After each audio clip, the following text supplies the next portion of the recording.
एक बार सुलेमान अलैहिस्सलाम ने अपने दरबार में मंत्रियों और देश के सभी विद्वानों के साथ एक महत्वपूर्ण बैठक बुलाई। उनके बगल में एक जिन्न था जो उनके सुरक्षा गार्ड के रूप में था और उनके साथ उनके मंत्री परिषद थे। अचानक सुलेमान अलैहिस्सलाम ने घोषणा की कि वह विवाह करना चाहते हैं और उन्होंने कहा कि उनके लिए एक लड़की देखी जाए। उस समय दरबार में मौजूद मंत्रियों और विद्वानों ने कहा, हजूर, आप पूरी दुनिया के राजा और पैगंबर हैं। आप हमारे देश के राष्ट्राध्यक्ष हैं। आप किसी साधारण लड़की से विवाह नहीं करेंगे। अगर आप हमें बता देते कि आपके लिए किस प्रकार की लड़की देखनी चाहिए तो हमें उसे ढूंढने में आसानी होती। इसके बाद सुलेमान अलैहिस्सलाम ने कहा, मैं जिस लड़की से विवाह करूंगा उसमें 4 गुण होने चाहिए। पहला, लड़की पर्दानशीन और दीनदार होनी चाहिए। दूसरा, लड़की अमानतदार होनी चाहिए। तीसरा, लड़की अच्छे खानदान की होनी चाहिए। और चौथा, वह सुंदर होनी चाहिए। इसके बाद अगले दिन से सुलेमान अलैहिस्सलाम के राज्य कर्मचारी गांव-गांव से आके शहर शहर और पूरी दुनिया में यह घोषणा करने लगे कि सुलेमान बादशाह विवाह करना चाहते हैं और वह उस लड़की से विवाह करेंगे जिसमें ये 4 गुण होंगे। अगले दिन एक गरीब मछुआरा जो मछलियां बेचकर घर लौट रहा था देखता है कि सुलेमान बादशाह के सैनिक रास्ते से जा रहे हैं और वहां कुछ लोग भीड़ लगाकर खड़े हैं। यह देखकर मछुआरा भी वहां रुक गया और पूछने लगा, यह क्या मामला है? अचानक सुलेमान बादशाह के सैनिक क्यों आ रहे हैं? तब भीड़ में से एक व्यक्ति ने उसे बताया, सुलेमान बादशाह विवाह करना चाहते हैं और जिस लड़की से विवाह करेंगे उसमें 4 गुण होने चाहिए। लड़की पर्दानशीन और दीनदार होनी चाहिए, लड़की अमानतदार होनी चाहिए, लड़की अच्छे खानदान की होनी चाहिए और लड़की सुंदर होनी चाहिए। यह सुनकर मछुआरा अपने घर की ओर चल पड़ा। कुछ दूरी पर जाकर मछुआरा मन ही मन दुआ करने लगा, हे अल्लाह, मेरे घर में मेरी एक बेटी है, वह भी विवाह योग्य है। वह अमानतदार, दीनदार और सुंदर है। उसने जीवन में कभी किसी पुरुष को नहीं देखा है। पृथ्वी पर कोई भी पुरुष उसे देखना तो दूर, उसकी परछाई तक नहीं देख पाया। वह दिन भर रोजा रखती है और रात में अल्लाह की इबादत करती है। काश मैं अपनी बेटी का निकाह सुलेमान बादशाह के साथ करवा पाता तो मेरा जीवन धन्य हो जाता। मैं सुलेमान का ससुर बन जाता और सुलेमान बादशाह मेरे दामाद होते। कयामत के दिन मैं सुलेमान अलैहिस्सलाम का हाथ पकड़कर जन्नत में जा सकता था। हे अल्लाह, तू दयालु और रहम करने वाला है, मेरी यह दुआ कबूल कर ले। यह दुआ करने के बाद मछुआरा आंसुओं से भरी आंखों के साथ घर गया और अपनी पत्नी को बुलाकर कहा, पत्नी, क्या तुमने कुछ सुना है? तब पत्नी ने कहा, क्या बात है? मैंने तो कुछ नहीं सुना। और आपकी आंखों में यह आंसू क्यों हैं? क्या हुआ? तब मछुआरे ने कहा, हमारे देश के बादशाह और पैगंबर सुलेमान अलैहिस्सलाम शादी करना चाहते हैं। जिस लड़की से वह शादी करेंगे उसमें 4 गुण होने चाहिए। जो 4 गुण उन्होंने बताए हैं उनमें से 3 गुण मेरी बेटी में हैं। लड़की को पर्दानशीन और दीनदार होना चाहिए, लड़की को अमानतदार होना चाहिए, लड़की को सुंदर होना चाहिए और अच्छे खानदान की होनी चाहिए। अगर मैं अपनी बेटी का निकाह पैगंबर से करवा पाता तो मेरा जीवन सफल हो जाता। तब पत्नी ने कहा, आप यह क्या कह रहे हैं? ऐसा कभी मत कहिए। हम मछुआरे हैं, हमारे पास न घर है न खाने के लिए पर्याप्त भोजन। पैगंबर सुलेमान अलैहिस्सलाम तो बादशाह हैं, उनके महल में किसी चीज की कमी नहीं है। वह बहुत अमीर हैं और हम गरीब लोग हैं। यह कैसे संभव हो सकता है? ऐसी बातें मत कीजिए। अगर सुलेमान बादशाह के सैनिकों को पता चला तो हमें मुसीबत में डाल देंगे। हमारे लिए ऐसे सपने देखना अच्छा नहीं है। अब मछुआरा अपने दिल की पीड़ा लेकर मछलियां पकड़ने के लिए निकल पड़ा। इधर बेटी घर से बाहर आई और बोली, अम्मा जान, अब्बा जान कहां जा रहे हैं? वह कभी ऐसे नहीं जाते। मां ने कोई जवाब नहीं दिया। थोड़ी देर बाद जब मां और बेटी साथ बैठी थी तो मां ने कहा, सुना है सुलेमान बादशाह शादी करेंगे। जिस लड़की से वह शादी करेंगे उसमें 4 गुण होने चाहिए। सभी गुण तुम्हारे अंदर हैं, लेकिन हम गरीब हैं, मछुआरे हैं, इसलिए तुम्हारा निकाह नहीं करवा पाए। तब बेटी ने कहा, अम्मा जान, अगर मेरा निकाह एक चरित्रवान, अमानतदार, दीनदार और अल्लाह के प्यारे पैगंबर सुलेमान अलैहिस्सलाम से हो जाता तो मेरा नारी जीवन सार्थक हो जाता। इसके बाद मां ने उसे जोर से थप्पड़ मारा और कहा, खबरदार, ऐसी बात जुबान पर मत लाना। अगर सुलेमान बादशाह को यह पता चल गया तो वह हमें जिंदा नहीं छोड़ेंगे। ऐसा सपना हमारे लिए कभी संभव नहीं है। वह बादशाह हैं और हम मछुआरे। बेटी रोते रोते घर के अंदर गई और नमाज में बैठकर दुआ करने लगी, हे अल्लाह, तू दयालु है। हे अल्लाह, जिस सुलेमान को तूने बादशाह बनाया उसी ने मुझे मछुआरे के घर में जन्म दिया। जिस सुलेमान बादशाह को तूने अमीर बनाया मुझे तूने गरीब बनाया। लेकिन हे अल्लाह, तू सब कुछ कर सकता है। हे अल्लाह, मुझे सुलेमान पैगंबर की पत्नी के रूप में स्वीकार कर ले। जब तक मेरा सुलेमान पैगंबर के साथ निकाह ना हो जाए मुझे मौत न देना। हे अल्लाह, बचपन से अब तक मैंने सिर्फ तेरी इबादत की है, और सिर्फ तुझसे ही मांगा है। अगर मेरा निकाह सुलेमान बादशाह से हो जाए तो मेरा नारी जीवन सफल हो जाएगा। कयामत के दिन मुझे सुलेमान पैगंबर की पत्नी के रूप में पहचाना जाएगा। मेरी इस दुआ को तू अस्वीकार मत करना। अल्लाह। यह दुआ करने के बाद उसने एक चिट्ठी लिखकर निकाह का प्रस्ताव भेज दिया।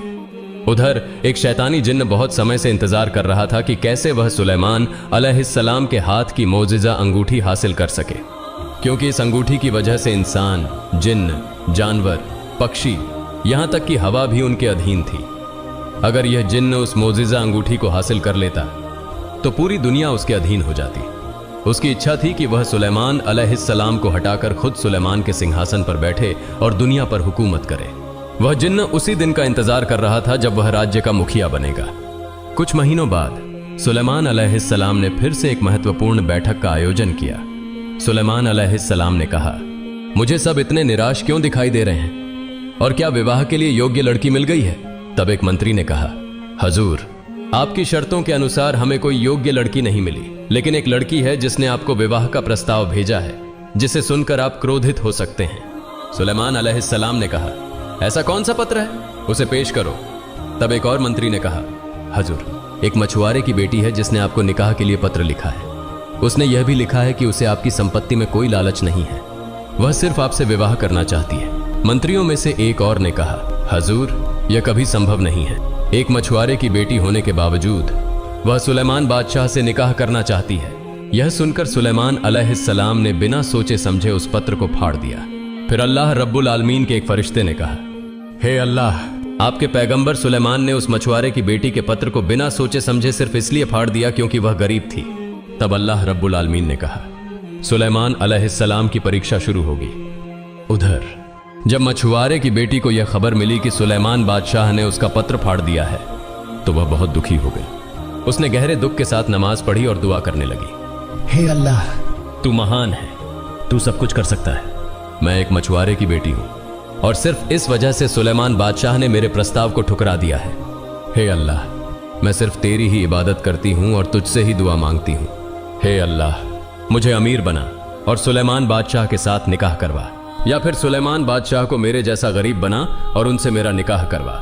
इस बीच सुलेमान अलैहिस्सलाम और उनके मंत्री दरबार में बैठे हुए थे। तभी सुलेमान अलैहिस्सलाम ने अपने हाथ की मोजिजा अंगूठी उतारकर अपने अंगरक्षक को दी और कहा, जब तक मैं वापस नहीं आता तुम कहीं नहीं जाओगे और इधर उधर नहीं देखोगे। यह कहकर सुलेमान अलैहिस्सलाम बाथरूम की तरफ चले गए। इसी मौके का फायदा उठाकर वह शैतानी जिन्न सुलेमान अलैहिस्सलाम का रूप धारण कर अंगरक्षक के पास आया और कहा, जल्दी से मुझे अंगूठी दे दो। चारों ओर यह अफवाह फैली है कि मेरी तरह दिखने वाला एक नकली सुलेमान देश में घूम रहा है। वह राजा बनकर सिंहासन पर बैठना चाहता है। अगर तुम उसे देखो तो उसे सजा दो। कुछ समय बाद जब सुलेमान अलैहिस्सलाम वुजू करके लौटे और अंगरक्षक से अंगूठी मांगी तो अंगरक्षक ने कहा, किसकी अंगूठी? कौन सी अंगूठी? और तुम कौन हो? सुलेमान अलैहिस्सलाम ने कहा, तुम क्या कह रहे हो? मैं तुम्हारा सुलेमान बादशाह हूं। इस पर अंगरक्षक ने कहा, ओह, अब समझा, तुम वही नकली सुलेमान हो जो बादशाह बनना चाहता है। सुलेमान अलैहिस्सलाम ने कहा, कौन नकली सुलेमान बनने की कोशिश कर रहा है? अंगरक्षक ने जवाब दिया, तुम खुद जाकर दरबार में देख लो। जब सुलेमान अलैहिस्सलाम दरबार की ओर जा रहे थे, शैतानी जिन्न ने यह भांप लिया और दरबार के सारे कर्मचारियों को बुलाकर कहा, सुनो, मुझे पता चला है कि हमारे देश में एक व्यक्ति सुलेमान बादशाह का रूप धारण करके सिंहासन पर बैठने की कोशिश कर रहा है। अगर तुम उसे देखो तो उसे सख्त सजा दो और देश से निकाल दो। जैसे ही असली सुलेमान अलैहिस्सलाम दरबार में प्रवेश करते हैं, दरबार के सभी कर्मचारियों ने उन्हें देखकर सोचा कि यही वह नकली सुलेमान है। उन्होंने उन्हें बुरी तरह पीटा और खून से लथपथ हालत में नदी के किनारे छोड़ दिया। वे यह नहीं जानते थे कि सिंहासन पर बैठा शैतानी जिन्न था और जिनको उन्होंने मारा वह असली सुलेमान अलैहिस्सलाम थे। उन्होंने इस सच्चाई को समझने की कोशिश भी नहीं की। और फिर शाम के करीब का समय था जब जेले मछलियां पकड़कर घर लौट रहा था। उसने देखा कि नदी के किनारे कुछ पड़ा हुआ है। पास जाकर उसने देखा कि एक सुंदर चेहरा वाला व्यक्ति पड़ा है जिसकी ललाट से नूर की रोशनी फूट रही थी, लेकिन उसे इतनी बेरहमी से पीटा गया था कि उसके पूरे शरीर से खून बह रहा था। यह देखकर जेला ने नदी से थोड़ा पानी लाकर उसके सिर पर डाला। कुछ देर बाद सुलेमान अलैहिस्सलाम को होश आया। जेलर ने पूछा, बाबा, तुम कौन हो? मैं तुम्हें पहचान नहीं पा रहा हूं। तुम्हारा घर कहां है? किसने तुम्हें इस तरह मारा और यहां फेंक दिया? सुलेमान अलैहिस्सलाम ने सोचा, अगर मैं कह दूं कि मैं सुलेमान बादशाह हूं तो शायद यह यकीन नहीं करेगा। वह भी कहेगा कि सुलेमान बादशाह तो राज दरबार में बैठे हैं। वह मुझे झूठा समझेगा, इसलिए उन्होंने कुछ नहीं कहा और बस इतना कहा, मेरे सिर पर भारी चोट आई है, मैं कुछ कह नहीं सकता। फिर जेला ने सुलेमान अलैहिस्सलाम को अपने घर ले गया। अगले दिन सुबह सुलेमान अलैहिस्सलाम थोड़े बेहतर महसूस करने लगे। उधर जेला ने सोचा कि मछलियां पकड़ने के लिए उसे एक मजदूर की जरूरत है। वह सुलेमान अलैहिस्सलाम के पास आया और कहा, बाबा अब आप कहां जाएंगे? सुलेमान अलैहिस्सलाम कुछ नहीं बोले, क्योंकि वह समझ नहीं पा रहे थे कि कहां जाएं। इसलिए सुलेमान अलैहिस्सलाम चुप रहे। जेला ने फिर कहा, बाबा इन दिनों मेरे जाल में बहुत सारी मछलियां फंस रही हैं और मुझे एक मजदूर की जरूरत है। अगर आपको कोई समस्या ना हो तो आप मेरे साथ मछली पकड़ने के काम में मेरी मदद कर सकते हैं। मैं आपको मजदूरी दूंगा, हर महीने 200 दिरहम मिलेंगे। यह कहकर जेला चला गया। तब सुलेमान अलैहिस्सलाम ने अल्लाह से दुआ की, हे अल्लाह, मुझे नहीं पता मैंने कौन सा पाप किया है। मैं एक बादशाह था और अब मेरी यह हालत हो गई है। अगर मुझसे कोई पाप हुआ है तो मुझे इस दुनिया में ही माफ कर दो। कयामत के दिन मुझे पापी मत बनाना। कुछ समय बाद सुलेमान बादशाह जेला के साथ नदी में मछली पकड़ने गए। जब वे रास्ते से गुजर रहे थे तो देखा कि कुछ लोग चिंतित और परेशान हालात में खड़े हैं। यह देखकर जेला ने उनसे पूछा, भाइयों आप लोग इतनी चिंता में क्यों खड़े हैं? तब उन लोगों ने कहा, हमारे देश की हालत बहुत खराब है। जरूरी चीजों की कीमतें आसमान छू रही हैं। चारों तरफ अराजकता, हिंसा और नफरत का माहौल है, लेकिन हमारे बादशाह सुलेमान कोई कदम नहीं उठा रहे। वास्तव में सुलेमान बादशाह बहुत अच्छे और नेक इंसान हैं, लेकिन अचानक ऐसा क्या हुआ कि हालात उनके काबू से बाहर हो गए। फिर भी वह चुपचाप राज दरबार में बैठे हैं और कुछ नहीं कर रहे। देश की जनता बहुत दुख में है। यह सुनकर सुलेमान बादशाह कुछ समझ नहीं पा रहे थे कि असल में क्या हो रहा है। वह सब कुछ भूल चुके थे कि जिस सिंहासन पर कोई बैठा है और जो देश चला रहा है वह वास्तव में एक शैतान जिन्न है। लेकिन उनके पास उनकी चमत्कारी अंगूठी नहीं थी, इसलिए वह कुछ नहीं कर पा रहे थे। साथ ही वह यह भी नहीं कह सकते थे कि वह सुलेमान बादशाह हैं, क्योंकि कोई उन पर यकीन नहीं करता। यह बात सुनने के बाद वे फिर से नदी में मछलियां पकड़ने चले गए। जब जेला मछली पकड़ रहा था तो उसने देखा कि इस बार बड़ी मात्रा में मछलियां जाल में फंस गई हैं। जेला मन ही मन कहने लगा, हे अल्लाह, जिस दिन से यह नौजवान मेरे घर आया है उस दिन से मेरे घर में बरकत हो रही है। मैं नहीं जानता कि यह नौजवान कौन है, लेकिन उसके जरिए तूने मुझ पर रहमत नाजिल की है। तमाम तारीफें तेरी ही हैं। मछली पकड़ने का काम खत्म करके जेला और सुलेमान बादशाह घर लौट आए। उसी रात जेला की बेटी ने नमाज पढ़ी और फिर से रोते हुए अश्रुपूरित आंखों से अल्लाह से दुआ करने लगी, हे अल्लाह, तू पूरे ब्रह्मांड का पालनहार है, तू सब कुछ जानता है। मेरे इस नारी जीवन में मैंने कभी किसी मर्द को नहीं देखा और न ही किसी मर्द ने मुझे देखा है। मैंने सिर्फ सुलेमान बादशाह से प्यार किया है, इसलिए जब तक मुझे सुलेमान बादशाह पति के रूप में न मिल जाए तब तक मुझे मौत मत देना। अगर मुझे सुलेमान बादशाह पति के रूप में मिल जाए तो मेरा नारी जीवन सफल हो जाएगा। कयामत के दिन सुलेमान पैगंबर का हाथ पकड़कर मैं जन्नत में जा सकूंगी। हे अल्लाह, मेरी यह दुआ कबूल कर। अगले दिन जेला और सुलेमान अलैहिस्सलाम मछली पकड़ने के लिए निकल पड़े। जब वे नदी में मछली पकड़ रहे थे तभी अचानक तेज आंधी तूफान और बिजली कड़कने लगी। उसी समय एक नेक जिन्न नदी के ऊपर से उड़ते हुए जा रहा था। उसने सुलेमान बादशाह को देखा और अचानक रुक गया। जिन्न ने सोचा, ये सुलेमान बादशाह यहां क्यों हैं?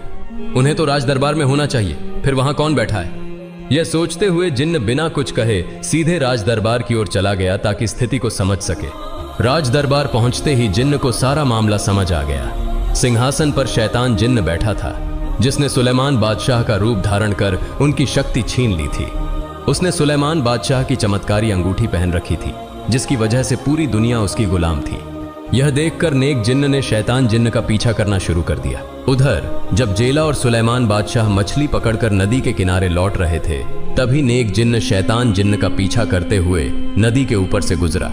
उसी दौरान शैतान जिन्न के हाथ से चमत्कारी अंगूठी नदी में गिर गई। उस समय नदी में एक बड़ी मछली भोजन खोज रही थी। अचानक अंगूठी उसके सामने आई, जिसे उसने निगल लिया। इसके बाद जेला और सुलेमान बादशाह मछली पकड़कर उसे बेचने के बाद घर लौट आए। अगले दिन सुबह पूरे देश में यह खबर फैल गई कि सुलेमान पैगंबर अलैहिस्सलाम लापता हैं और कोई नहीं जानता कि वे कहां गए हैं। जेला के घर में सुलेमान बादशाह को रहते हुए लगभग 1 साल हो गया था। उस दिन जेला ने छुट्टी लेने का सोचा, क्योंकि सुलेमान बादशाह जाने की तैयारी कर रहे थे। जेला ने अपनी पत्नी से कहा, हमारे घर में यह नौजवान 1 साल से है, तुम्हें उसके बारे में कैसा लगता है? उसकी पत्नी ने जवाब दिया, बहुत अच्छा। मैंने उसके जैसा शरीफ ईमानदार और खूबसूरत युवक कभी नहीं देखा, जेला ने कहा। जिस दिन से यह नौजवान हमारे घर आया है, अल्लाह की रहमत से हमारा घर भर गया है, हमारी तंगी दूर हो गई है और हम तरक्की कर रहे हैं। मैंने अपनी जिंदगी में इतना नेक इंसान कभी नहीं देखा। हमारी एक सुंदर, पर्दानशीन, ईमानदार और अमानतदार बेटी है। उसकी शादी की उम्र हो गई है। अगर इस युवक से उसकी शादी कर दें तो कैसा रहेगा? इस पर उसकी पत्नी ने कहा, यह अच्छा रहेगा, लेकिन क्या वह युवक मान जाएगा? इसके बाद जेला सुलेमान अलैहिस्सलाम के पास गया और कहा, बाबा, क्या मैं आपसे कुछ बात कर सकता हूं? क्या आप मेरी बात सुनेंगे? सुलेमान अलैहिस्सलाम ने कहा, क्या बात है? जेला ने कहा, अच्छा बाबा, बताइए हमारे घर में कितने लोग हैं? सुलेमान अलैहिस्सलाम ने कहा, 3 लोग हैं, आप, आपकी पत्नी और मैं। जेला बोला, नहीं, हम कुल 4 लोग हैं। क्या आप कभी इस बात का ध्यान नहीं देते? सुलेमान अलैहिस्सलाम ने पूछा, आप क्या कह रहे हैं? मैं तो जानता था कि हम 3 हैं, लेकिन चौथा कौन है? जेला बोला, मेरी एक बेटी है। क्या आपने कभी उसे देखा है? सुलेमान अलैहिस्सलाम ने कहा, नहीं, मैंने तो उसे देखना तो दूर, उसकी छाया तक नहीं देखी। फिर जेला बोला, बाबा, मेरी बेटी बहुत पर्दानशीन, ईमानदार और अमानतदार है। उसने कभी किसी पुरुष को नहीं देखा और न ही किसी ने उसे देखा है। वह पूरे दिन रोजा रखती है और रात को अल्लाह की इबादत करती है। मैं चाहता हूं कि मैं आपको उसके साथ शादी करने के लिए कहूं। क्या आप इसके लिए राजी हैं? सुलेमान अलैहिस्सलाम ने मन ही मन सोचा, हे अल्लाह, आपने मुझे किस परीक्षा में डाल दिया है? मैं एक बादशाह था और अब हमारी हालत क्या हो गई है? मैं नहीं जानता कि मैंने कौन सा अपराध किया है। हे अल्लाह, मुझे माफ कर दो, आप मेरे उत्तम अभिभावक हैं। फिर उन्होंने सोचा, देश की जो हालत है उसमें मेरे लिए और कुछ करने का नहीं है, शादी तो करनी पड़ेगी। जिला ने बार बार कहा कि उसकी बेटी पर्दानशीन, अमानतदार और ईमानदार है, इसलिए शादी की जा सकती है।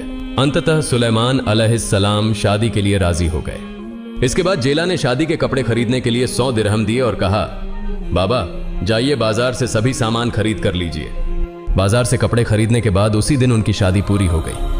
शादी के बाद सुलेमान अलैहिस्सलाम और जेला दोनों, दामाद और ससुर, अगले दिन फिर से नदी के रास्ते मछली पकड़ने चले गए। फिर नदी में जो मछली सुलेमान अलैहिस्सलाम के मोजीजा अंगूठी को खा गई थी, उसके कारण समुंदर की सारी मछलियां और जीव जंतु उसकी गुलामी में आ गए। वह जिस दिशा में जाती, सभी उसी दिशा में चल देते। इस बड़ी मछली को समझ नहीं आ रहा था कि वास्तव में क्यों उसके पीछे सभी दौड़ रहे हैं। जब सुलेमान अलैहिस्सलाम और जेला ने मछली पकड़ने के लिए जाल फेंका, तभी उस अंगूठी को खा चुकी मछली के साथ समुद्र की कई मछलियां जाल में आ गईं। यह देखकर जेला ने मन ही मन कहा, हे अल्लाह, जब से यह युवक मेरे घर आया है, तब से मेरा घर रहमत से भर गया है और आज मेरे दामाद बनने के कारण आपने और भी रहमत दी है।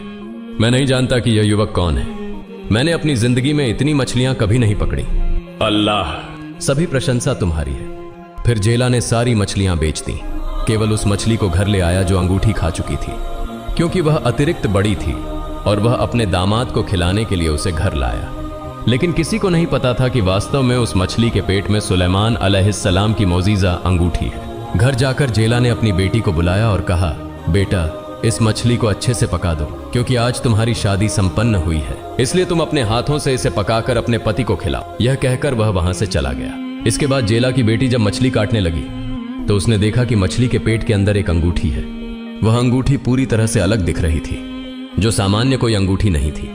यह देखकर जेला की बेटी ने सोचा, मैं एक गरीब जाले की बेटी हूं, आज हमारी शादी का पहला दिन है, मेरे पास अपने पति को उपहार देने के लिए कुछ नहीं है। चूंकि मैंने यह अंगूठी पाई है, इसलिए मैं इसे अपने पति को देने के लिए अपने पास रख लेती हूं। इस बीच उस अच्छे जिन ने सुलेमान अलैहिस्सलाम की खोज करने के लिए चारों ओर ढूंढना शुरू कर दिया, लेकिन कहीं भी सुलेमान को नहीं पाया जा रहा था। वास्तव में उसे समझ में आ गया था कि यह अंगूठी किसी और के पास होने के कारण सुलेमान अलैहिस्सलाम ने अपनी सारी मौजीजा खो दी है और सब कुछ भूल गया है। इसी बीच देश की सारी जनता और राजकर्मचारी इस खबर को जान चुके थे कि वास्तव में इतना समय तक जिस सिंहासन पर बादशाह के रूप में बैठा था, वह एक शैतान जिन था।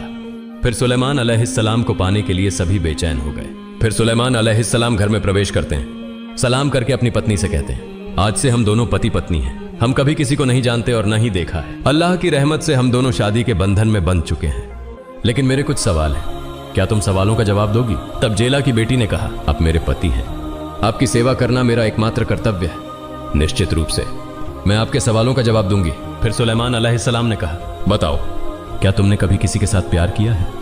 उसने कहा, नहीं, मैंने कभी किसी के साथ प्यार नहीं किया, लेकिन मेरी एक पुरानी याद है। जिसे सोचकर मैं और दुख नहीं सहना चाहती। तब सुलेमान अलैहिस्सलाम ने कहा, क्या वह याद है? मुझे बताओ, मैं सुनना चाहता हूं। उसने कहा, उस याद को सोचकर मैं और दुख नहीं सहना चाहती। मेरे माँ बाप ने आपको मेरे साथ शादी दिया है, इसलिए आप मेरे पति हैं। फिर सुलेमान अलैहिस्सलाम ने कहा, तुम उस याद के बारे में बताओ। मैं वादा करता हूं, मैं तुम्हारी बात की कद्र करूंगा, मैं अमानत की खयानत नहीं करूंगा। तब जेला की बेटी ने कहा, तो सुनो, यह बात बहुत दिनों पहले की है। मैंने बिना देखे ही एक व्यक्ति से प्यार कर लिया था। मैंने उसे कभी नहीं देखा। मैं दिन भर रोजा रखती और रात में अल्लाह की इबादत करती, नमाज पढ़कर अल्लाह से दुआ करती कि वह मुझे अपने पति के रूप में मिले। मैंने अल्लाह से दुआ की थी, हे अल्लाह, या तो मुझे धनी बना दो और मुझे उसके साथ विवाह कराओ, और नहीं तो उसे गरीब बना दो और उसे मेरे पास लाकर मुझसे शादी करवा दो। फिर सुलेमान अलैहिस्सलाम ने पूछा, वह युवक कौन है? तब उसने कहा, उसके पास धन संपत्ति की कोई कमी नहीं है, राजमहल की भी कोई कमी नहीं है। मैंने उसकी संपत्ति को देखकर प्यार नहीं किया। उसने 4 शर्तें रखी थीं, जिनमें से 3 मेरी थीं, लेकिन केवल जेल की लड़की होने के कारण और गरीब होने के कारण मैंने अपना पत्र फाड़ दिया। फिर सुलेमान अलैहिस्सलाम ने पूछा, युवक कौन है? उसने कहा, वह संपूर्ण संसार का बादशाह दाऊद अलैहिस्सलाम का पुत्र सुलेमान अलैहिस्सलाम है। फिर उसकी बात सोचकर पुरानी यादों को याद करके मैंने और दुख नहीं सहना चाहा। आज से आप मेरे सुलेमान हैं। यह कहकर उसने सुलेमान अलैहिस्सलाम के हाथ में वह मोजिजा अंगूठी पहनाई। इसके बाद जैसे ही सुलेमान अलैहिस्सलाम ने अंगूठी पहनी, वह अपनी सारी मोजिजा वापस प्राप्त कर चुके थे। उसी क्षण सभी घटनाएं उसकी आंखों के सामने आ गईं। वह समझने लगे कि बहुत समय पहले एक जेल की लड़की ने शादी के लिए उनके पास पत्र लिखा था। वास्तव में यही वही लड़की है। गलती से थोड़े घमंड के कारण उन्होंने वह पत्र छोड़ दिया था। अब वह अपनी गलती को समझ चुके थे। इस घटना को समझते हुए सुलेमान अलैहिस्सलाम ने नतमस्तक होकर सजदा किया और अल्लाह से दुआ करते हुए कहा, हे अल्लाह, तुम मेरी माफी कर दो, मैंने गलती की है। तुम महान हो, तुम सब कुछ कर सकते हो। तुमने इस लड़की की दुआ को स्वीकार किया है, मुझे बादशाह से फकीर बना दिया है और उसकी पत्नी के रूप में स्वीकार किया है। हे अल्लाह, मैंने अनजाने में गलती की है, जिसके कारण मेरी यह स्थिति हुई है। अल्लाह, मुझे नहीं पता मैं और कितनी गलतियां कर चुका हूं। कृपया मेहरबानी करके मुझे माफ कर दो।